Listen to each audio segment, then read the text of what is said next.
Kids knew they can come by, and my dad would help fix their bikes or whatever. They had a place they could come, and he would talk with them. A lot of people, they would have different situations with their vehicles, and their flat or their tire would be fixed even when they wake up, and he wouldn't charge them anything. So Nice. for Okay. me, it's joyful. Okay. So with this seminar, you're going to be speaking about your past history. You're going to be speaking about uh, not intervening with your youth's sports career and how to fine tune them and how to get them to that peak performance and in being stellar in their careers.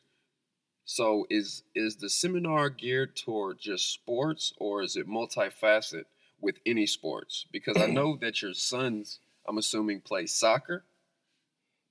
I mean, they do play soccer. I mean, but Max and Josh could have played football. They could have been cornerbacks. They could be field goal kickers.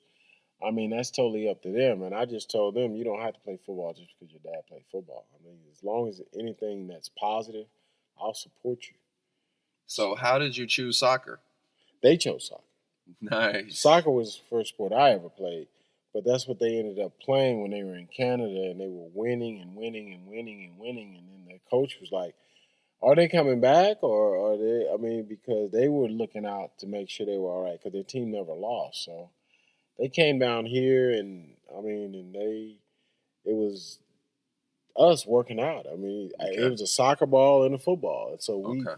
we throw pass routes, and I'd be the quarterback, and I'd tell them to run this route, one of them, and the other one would So I so mean your compete. sons, yeah, so your sons are champions. Yeah, I mean that's the only Okay. way. It's So just how did you interact with them on a fatherly level, father slash coach level? How do you differentiate being a father and being a coach? well, no matter what, I mean they know that I'm their father, but I'm also their friend. I mean I'm a character myself. I mean you've been around me. I'm a big kid myself, so I make little jokes with them. But I mean they know when it's time to get things done. It's time to get things done. So I mean when my kids first interacted as far as in elementary school, I mean, you don't turn the TV on until your homework is finished. Okay. So academics is more important than the sports itself. Academics, that's the only thing that can't be taken away from you. They can get injured, and I mean, their soccer career could be over. Any athlete's career could be over, but they still have to keep that base as far as the education. Knowledge is power. Nice. Nice. Okay. So, okay. So how do you feel about the seminar personally? I feel good about it. I mean, I really feel good about it because I know there's a lot of kids out there that have dreams and they might have had little pitfalls or anything like that that may damper their spirits, but it's about no. I mean, rise up, just like I said within the sun. Every day when you see that sun, that energy, I mean, use it in a positive way and not in a negative way. Okay, so let me ask you another question. Like, what mistakes do you see parents over youths in sports? What common mistakes do you see? Well, I mean, our kids today, we spoil them. Period.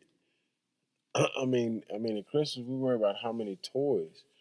I mean, that the kids are gonna. I mean, they might only use that toy for a little bit of a while. I mean, like So you're saying a mistake is the parents spoil their children too much, and what it takes away from their athletic career. I mean, yeah. I mean, that's like now you have 5-star athletes and everything. I mean, you just send a highlight reel. I mean, and that's representing yourself when it should be. I mean, but coaches don't have as much time. But I would like to see. You want to see a Highlight kid. reels. I mean, because it's all the best plays. Let's see a whole game. So So, let's see. so you're saying parents should get highlight reels of the youth while they're performing and start relationships with prospect as teams. You can do that early. Yeah. I mean, How you can how do it early early. would you recommend? I mean, you just keep track of them. I mean, as soon as they start playing, I mean, when they're smaller, and then also you can go back and sit down and take time because I mean, love is spelled time, and you can break down with them when they're not watching cartoons on social media and said, okay, look at your development. You were here, now you've gone here. So let's just keep it positive and then just continue to work to get to that part to where we're taking off to that point of stardom. I mean, Okay. but it's step by step. Okay. So is stardom different from being an athlete? It's all the same. If you're in any form of entertainment or if you're in any form of 9 to 5 work, I mean, it's all about your productivity. What about the attention?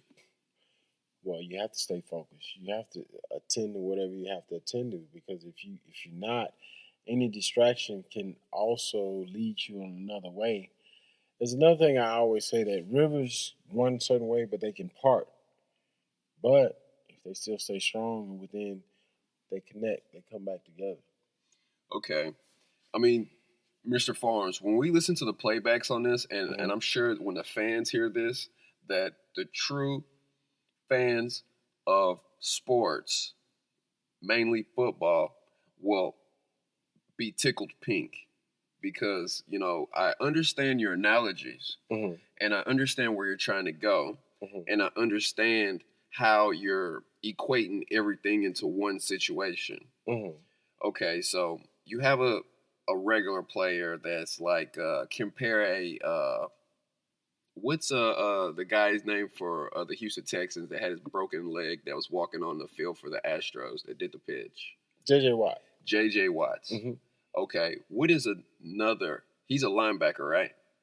No, he's a defensive lineman. Okay, defensive lineman. Mhm. Now, do you know the name of a less famous person that's on the Texan squad right now? I mean, there's a lot of different players Okay, that's well, on the Texas okay, team. well, those a lot of different players, Hmm. and J.J. Watts. Hmm. Do you think that their lives are different?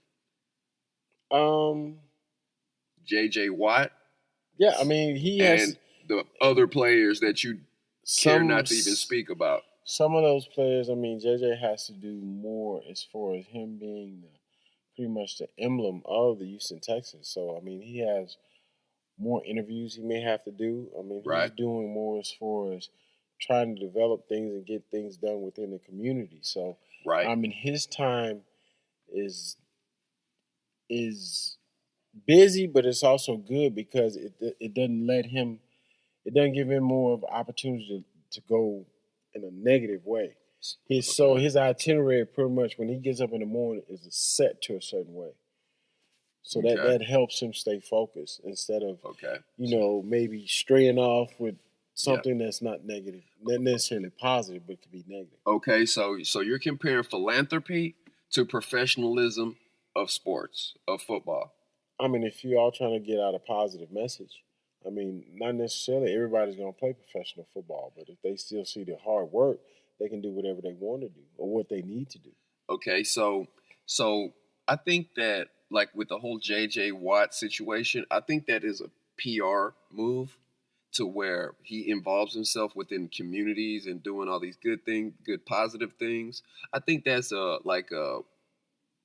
public relations, a relationships between the institution of the team within the NFL, between the communities and the communities buying tickets, filling up stadiums, providing them with a bunch of money. And I think that's a PR move for him to give back.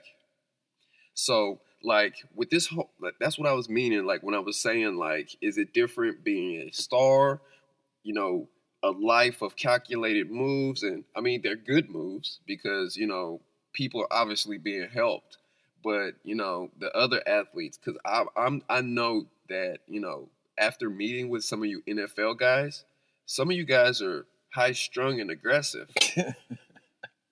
So I mean, y'all have like community initiatives, but there are like, I mean, Mr. Farms, you were called the Grim Reaper. Like, how do you make a Grim Reaper community friendly? How would you? I mean, that's just how aggressive you are and how you played. Mhm. But is there a politics that goes with being an athlete when it comes to being a star athlete and Mhm. one of those gray men that's on the field that as Mhm. soon as the ball hikes, get back up and just doing their job. Well, I mean, it's because the position. that limelight is I mean, it can get you. I mean, but intense. it's very intense. I mean, you have people coming out of nowhere, and I mean, but the thing about it is, like me, what helped me is, of course, I play defensive back. So you if you don't stay focused, I mean, the man in stripes, the referee, not a prison guard, is going to be throwing up his hands. Somebody's going to have a touchdown, and then you have to deal with that. So it's all about getting, I mean, everybody together as far as a team and coming together and staying focused on